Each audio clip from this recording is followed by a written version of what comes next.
What's up, traders? Welcome to another live session. Today is Friday, August 21st, 2020. I don't have a cold one to crack today, sticking with the green tea, but please do crack one for me if it is at those hours. Obviously, it's morning here, so you keep it professional and keep it at Coke or green tea. I'm gonna take a sip of my green tea.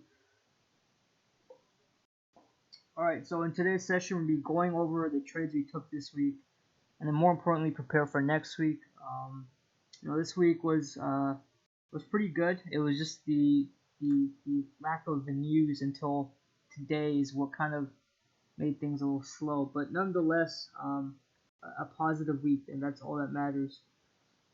Markets are still choppy. For example, USD CAD. What a heartbreaker! So we entered short here, and our TP was literally 6 pips away. So price went as low as 0.31590, and our TP was 1.31530. So price pulled back, and now it's going to retrace again. I'm still bearish. I'm still holding this trade, and I think you guys should be too.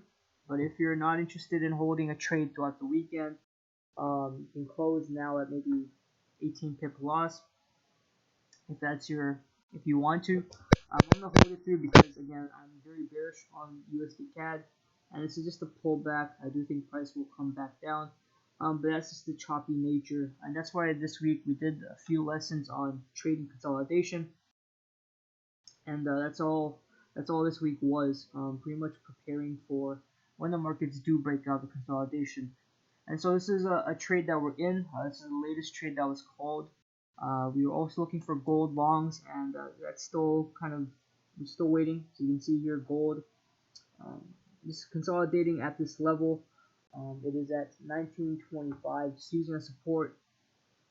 We have these two bullish 4-hour hammers, so I'm pretty confident price is gonna go back up. We were just waiting for a bullish closure above 1956. We haven't entered the trade just yet. We're still waiting for that closure above 1956. So this may be a trade for next week. All we have to do is just move this to the right, and there you have it. So we have a target of 2015, and maybe we'll see on Monday if things still stand the same. Now going over the trades we took this week, there's a great deal of intraday trades we took. The first one was pound dollar. Here was the signal, sell at 1.31260. TP1 was here, and then price actually went a bit below that. The price went to 1.3070, so around 56 pips to the downside, roughly even more actually. 1.3640. So price went roughly 66 pips to the downside since our entry. And so members, after TP1, I give members the full luxury of taking profits wherever. And so 66, so maybe an average of 40 pip gain here, 40 to 50 pip. And you can see after price dipped down there, it created a 4-hour hammer. And I've said this before, but pound pairs love printing hammers and then retracing on you. And so after that, price retraced, and that's why we make it a big deal to once we hit TP1 to close some profit or all depending on your stop trading, and move stop loss to entry or break even, so that way if price does retrace you don't lose all the profits. And you can see here's the choppy nature of the markets again, where we have this down move, we have consolidation, we have an equal up move, and then we have an equal down move. So this type of price action, this move is pretty easy to predict. This move is a bit hard, but if you read the price action with the 4-hour hammer, you could have maybe predicted it. But again, this pullback and this pullback down, it's a lot of moves that cancel each other out. So if you look at maybe the daily candle, you'll see the daily candle is just indecision, right? So if you look at the daily, you'll see the consolidation right here, and this shows it to you perfectly, right? You literally have, I'm gonna remove this now, but you literally have bullish, bearish, bullish, bearish, and this is on a daily time frame. So this is 4 days of price action. We know the trading week is 5 days, technically 5.5, and you can see right here, this is, there's no setup in here. We wanted to go long, but we didn't like the closure that appeared. So this is what I was talking about, how this week was very slow until today. But even today, the move that happened was based on fundamentals because the PMI data just came out. Terrible, right? Terrible for the euro. The pound had some good news, but when the euro struggles, so does the pound sometimes. The correlation's a bit weird since Brexit, but it still exists. And so 4 days of consolidation, right? But we got something out of it. The max could have got was 66, the minimum 25 pips. We just take the average of in between because, I say after 25 pips, you can take profits at 30, 40, 45, 50, 60, wherever you feel comfortable. I was asleep, so I just went for that 25. The other trade was for USD yen, a nice simple long. Here is our entry, and if you're on the 4-hour time frame, you can see again the choppiness of the markets. So we got up to TP1 and then price reverted back, a nice 27 pip gain. And you can see price jumped up, came to TP1, then pulled back down, and then jumped up again. And so that's one of the things about this week is the dollar has had its work cut out for it, right? And it was just important to get something. So we got 26, 27 pips out of this trade, and I'm still long on this. I'm still bullish, not long, but I'm still bullish on this. So I'm waiting for price to make its way above 106.190, and then we can take that long up again. So it's very important again. Once you get that TP1 to move, stop loss to break even, then you can make sure it's a risk-free trade, right? Now the other trade was for Aussie dollar. It was a short. You can see here, very simple, and this played out very nicely as well. It actually went to our final TP, and it was a nice 60-ish pip gain. So if you look at the signal, here's our Discord, by the way. If you haven't joined, the link to sign up is in the description. But here is Aussie dollar right here. So 0.72 thousand was the entry, and our final TP3 was at 0.71270. So a total of 73 pips, and you can see, it's a simple entry. Price completely melted down to our TP of TP. I think this was TP2, 0.71360, and then price pulled back. So very, very simple trade idea as well, and a potential gain of around 60 pips depending on when you got out, right? So maybe an average of 40, and you can see price again, it pulled back up and then pulled back down again. So it's basically canceling the moves it makes on the higher time frame. So if you look at the daily, you see the daily how it's a move down, a move up, and then a move back down, and so it's very, very choppy. And Aussie dollar has been that way for a few weeks now, where it's kind of consolidating in an upwards rectangle, if you will. It's still an uptrend, but it's definitely not running or galloping like it was in the past. Where you have these long consecutive candles. That's not happening in this case. And so, one second.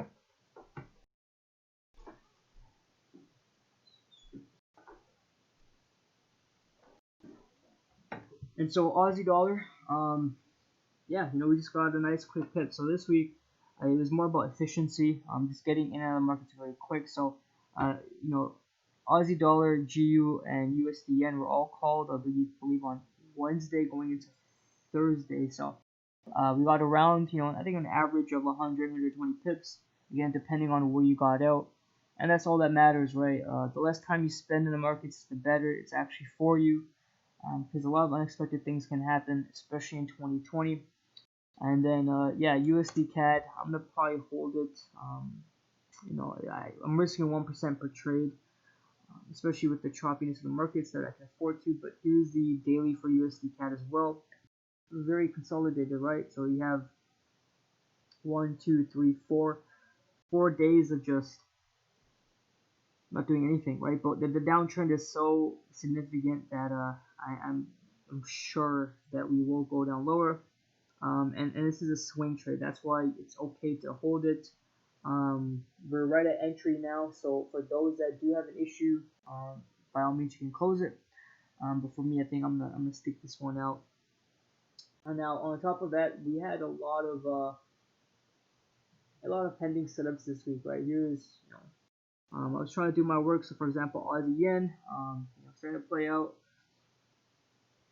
The closures that we've got weren't really ideal. But again, price is doing a move one way, doing an equal move the other, doing an equal move the other way. It's so choppy. The retracements are far past the 50, 38.2 fib levels. They're very deep retraces, and that's fine because if you do what we do, where we secure profits very early on, it makes sense to kind of trade that way. Here's euro.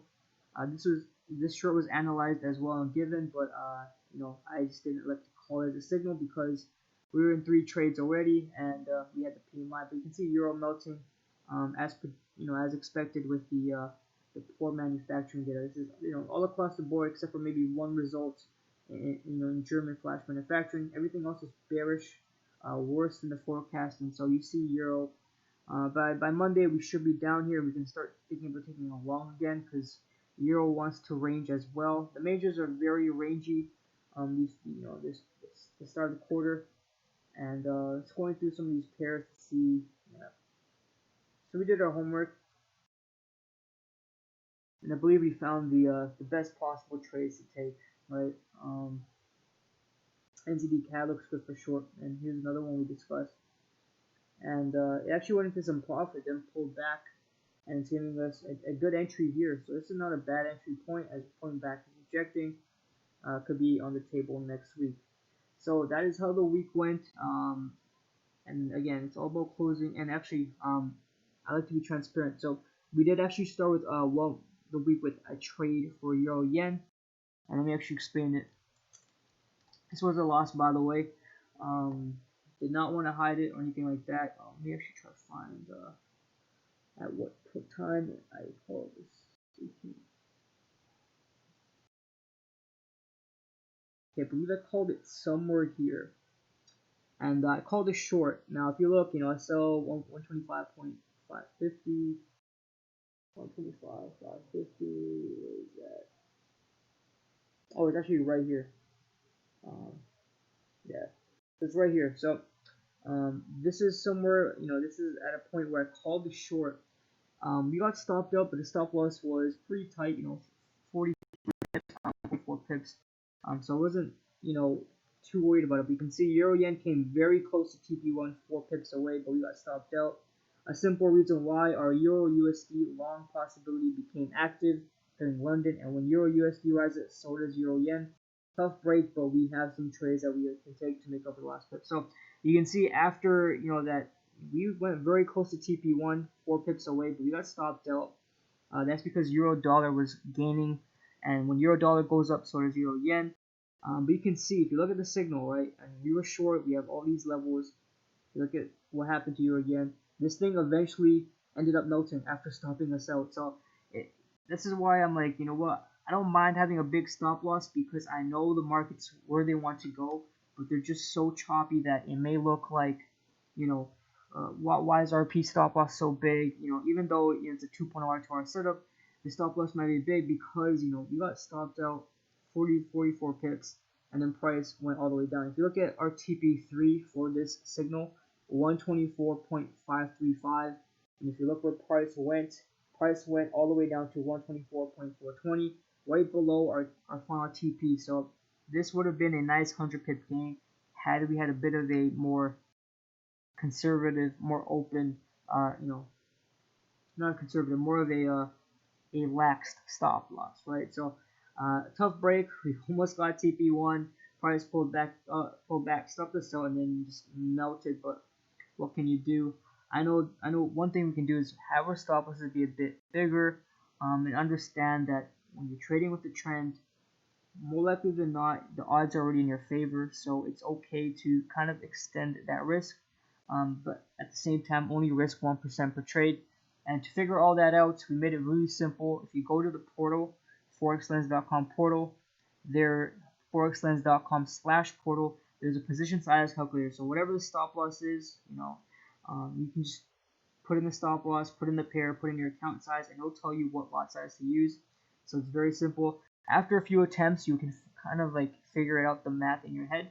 But if you want to know for some extreme cases like swing trades, then that tool is there. So that is a week. We have one loss, one trade floating in and around entry, which we'll be holding, and I think 3 to 4 winning trades. So that's how the week went. We did what we could, and I'm just happy that there's a positive net balance on my account at the end of the week, right? That's all that matters. So yeah, tough heartbreaker, but if when you're a trader, you have to have a short memory, kind of like a shooter in basketball. You don't worry about the 5 shots you missed before. You take the next one with the same amount of confidence, and that's how you become elite at what you do. So now it's the more important part of the session. I want to start figuring out for next week. See if we can get into some swing trades we can forget. USD CAD's going to be there for us, and I think this would be great. So if we can even reach TP3, which is 1,800 pips away, 1,200 pips away, that's fantastic. Actually, no, that's 1,800 pips away. Yeah, so that's fantastic. And so let's see any questions before I go over. So happy Friday again. Join our Discord. We have some fun stuff in the community discussions. We have some more serious channels, of course, and we also have free content, free signals right here. But let's see, harmonic scanner. You know what, Jay? I don't use that, and I don't want to be up here and BS you, right? I think the best thing a person can do is say I don't know rather than spew out stuff. So if I ever start using this, I will let you know. Maybe you can chime in on it. If you have time, just create like maybe a picture with some arrows, or just send an article. I think an article is fine. I just don't use it, so I don't want to talk about something I don't know, because you guys are smart people. You guys are smart traders. You will figure out that RP is just he's just winging this. So I'm sorry I can't talk about that. But definitely, if you have an article, send it. We do have different trading backgrounds in our Discord. We have price action, smart money, Elliott wave analysis. So there is definitely a need for diversity. Even though we have it, we recommend diverse opinions and trading styles. So by all means, if you got an article, Jay, send that through. PZ late, RP brother, loving the strategy. I am up 406 pips for the week. Wow, that's proud of you. Members up 406 pips for the week. Euro NZD paid me. I'm not surprised. Euro NZD rocketed this week. Can you do a lesson on take profit levels, like where to choose, and why? Also Euro NZD. I know the CHF. Okay. Yeah, sure. So, first off, congrats on the great week. Yeah, that's a really good week. 400 pips. Yeah, the strategy is very, very easy to implement once you know, because there's I think about 5 to 6 rules that we follow, and it makes things a lot more simpler. So, can you do a lesson on take profit? Should I do the pair recommendations? I'll do the pair recommendations first. Euro NZD.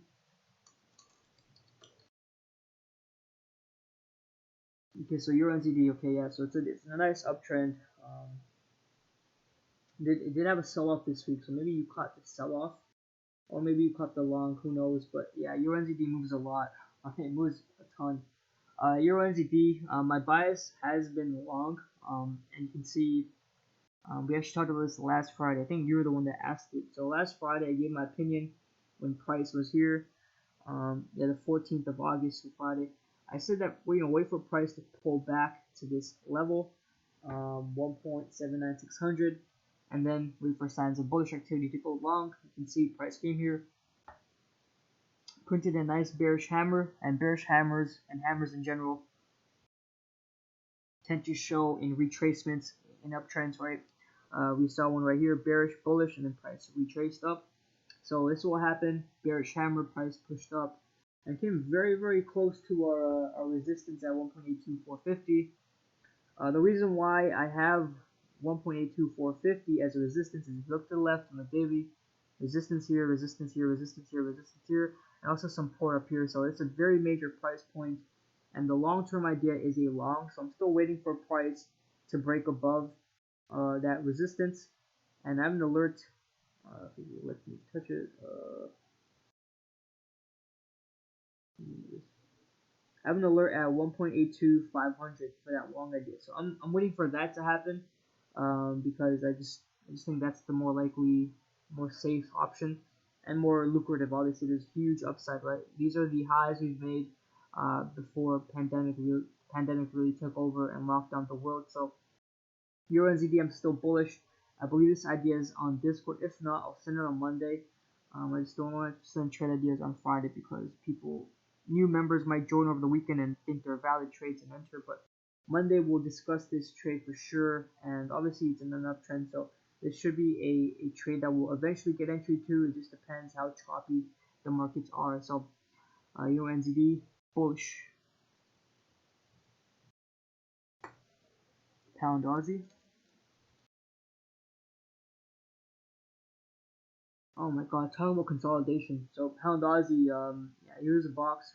We have 1, 2, 3, 4, 5, 6, 7, 8, 9.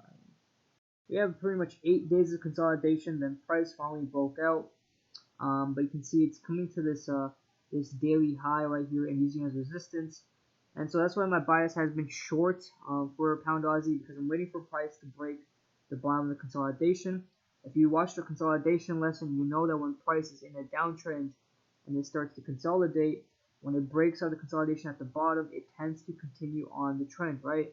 And the only time I'm thinking about going long is if we clear this latest significant high we made back in June, which is at 1.84500. So once we clear that, yes, RP will change his bias to long. So if we come up here, then we can start targeting, these highs, and then, these highs as TPs, and start targeting this high, this high, this high, as we have a trend reversal. As long as we stay below that level, this 1.84500, I'm bearish on pound Aussie. So nothing much to give right now. Obviously, we're coming off this daily resistance right here. So if there was any scalp or intraday setup that is already passed, I just wait for the long-term approach, which is a short here. So just move this over to the right, or the long up here. So nothing has changed for pound Aussie. It spent a good 8 days to consolidating, then it finally broke out yesterday. But today price is pulling back anyway, so it's meh. That's what I have for pound Aussie. It's just a neutral bias, but I'm envisioning a solid setup is on the way shortly. Because sooner rather than later, price will break out. Pound Aussie is very volatile, and so I'm surprised it's kind of stuck in this indecision. But once it makes its mind up, we will have momentum carry forward, and it'll be very easy to make some easy pips. Okay. Next up we have pound CHF. Right, that was pound CAD. Pound CHF. Looks kind of similar to pound Aussie. You can see, nothing, not really doing much. There's no separation among the candles, right? What I mean separation is, there's no consecutive bearish or retracement, consecutive bearish, consecutive bullish, retracement, consecutive bullish. Here it's, either, bullish, bearish, bearish, bullish, bearish, bullish, bearish. It's just like every other candle flips. There's no real trend here, right? Although we started an uptrend, technically, I don't know if this thing is ready to just pop off. So that's why I'm waiting for price to officially clear the latest high we've made, which is at 1.2400. Now, if we do clear that high, I think momentum should take it up to the high we made back in June. So I'm just taking advantage of the momentum that pound has, and if pound can close bullish above this line, then yes, price will take its way up there. So I'm just moving this to the right as well. I'm not really too interested in this consolidated, marketplace that it's having right now. I'd rather wait for that clean, swift move to the upside. So that is my bias with pound CHF as well. So I did gold. Okay, so I did all of that. So we have a few setups for next week. I think Monday we'll know for sure, because Monday next week's fundamental schedule is a lot more active. So we'll get next week's schedule. Even on Sunday we have retail sales, so be mindful of that. Monday, wrong. So Monday, well, Monday is really quiet. Surprising. But yeah, next week we have consumer confidence, core durable goods. Then we have Powell speaking, right? We have Bank of Canada speaking, and then we have the Jackson Hole. This is like a meeting with all the world leaders, I believe, just discussing the economy. And then Friday we have GDP for CAD, and then we have Chicago PMI, consumer sentiment. So it's gonna be a pretty exciting week next week, right? Pretty much every single day has a medium-sized event at the minimum, except for Monday, and we don't even trade Mondays, so it works out in our favor. So let's go over. I believe there's a lesson topic. Can you do a lesson? Take profit levels. Where to choose? Where to choose and why? Okay, sure. Let's get a clean idea. Let's just choose a random pair. You can even find a setup in the process of doing so.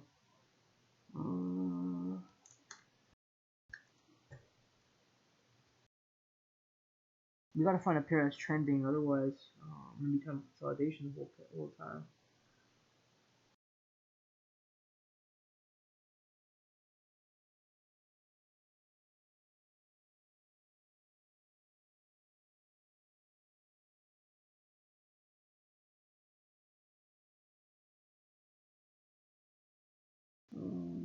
Okay, we do Aussie CAD.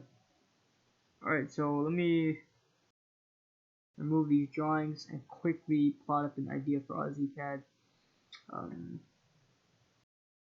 So what I do is, again, I go to monthly and I kind of identify key levels that we're near to. So we see prices here.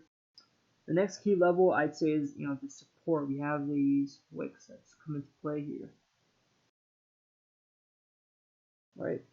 We have a rally here, rally here, rally here. So that'd be my first kind of key level to watch out for. This would be maybe a end target, and then I look for anything that stands out to me. I can see this is a huge low we've made, a huge wick point that we made during the peak of the pandemic. So if we do a mega swing trade, this would be a nice first target. This would eventually be our final target. Let me close this. And then I just see, okay, let's just say we have a bias for short. I'm not going to really get into the strategy that we use, but let's say the bias is short, and then I look where price is. You see this faint black line? That is where price is right now, and you can actually see there is some past support here, right? So I'm going to identify that as well. Alright, perfect. Now we're going to go head over to the weekly. And let's say you want to go short, right? Let's say once price closes below the support at 0.94240, you want to go short. Where should the TPs be? What I do is I look to the left, okay? So I look to the left and I look at what happens when we come from above and we go below this this blue line, right, which is our key level.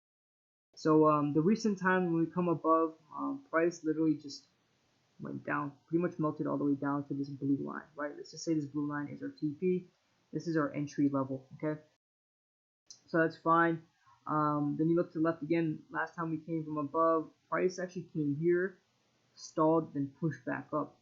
And so that would be a nice TP for me. So I'd be like, you know what, that's a TP.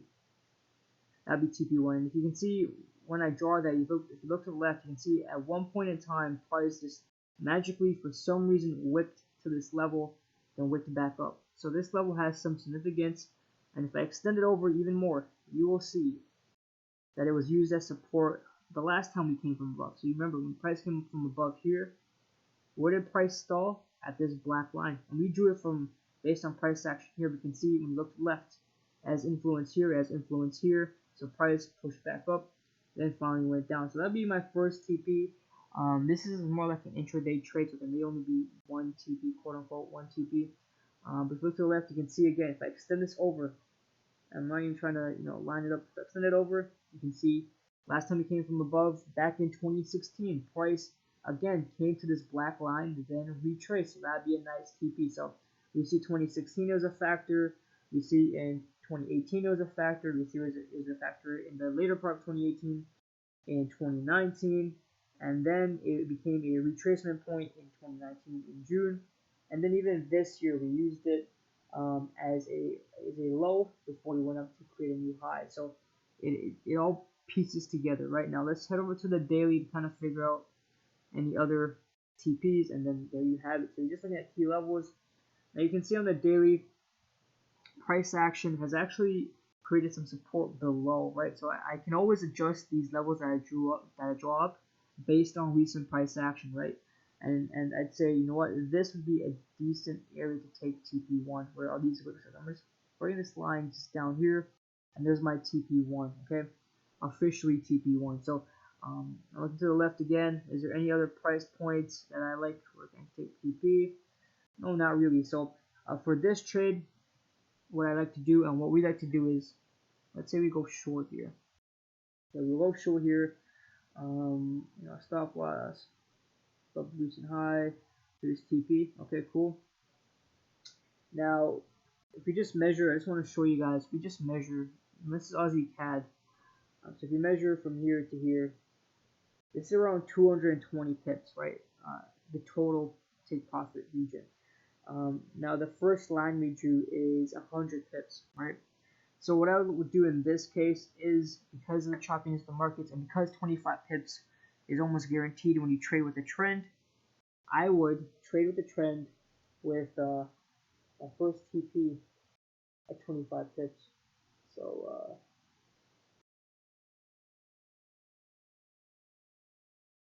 somewhere here. So if I get an entry, right, at 0.94000, my TP1 will be at 93,740. That'll be TP1 to make sure I get something on the markets. And then after TP1, it'll be TP2 because that's a key level. And then anything after, down to TP3, is just a bonus. And there's your trade idea. So that's how I choose my stop losses. I just look at past significant levels and what has price done the last time it has attempted a setup similar to this, okay? And that'll tell you a lot. And to be honest, after the 25 pips are secured, you are free to take profits as it goes down. It's the important thing is, once that 25 pips is secured, to bring that stop loss down. If not to entry, maybe a bit lower, just in case the markets do reverse back on you or there's some news. You're securing something. That's the main important thing, because you have to remember, 95% of the traders that trade do not make money. But if you do trade this way, you will make something and you become that 5% that grows your account every other month at a continuous, consistent rate. So that's how I choose my TPs. It depends. Certain pairs you can choose psychological levels, but most often than not, those psychological levels tend to be support and resistance anyways. Okay, so I hope that helps, and I just recommend you practice that on the charts with back testing, and you will see how often price reacts at these specific levels. All right, so that is the end of today's session. I will see you guys on Monday for another live session. Hope you guys have a great weekend. Peace.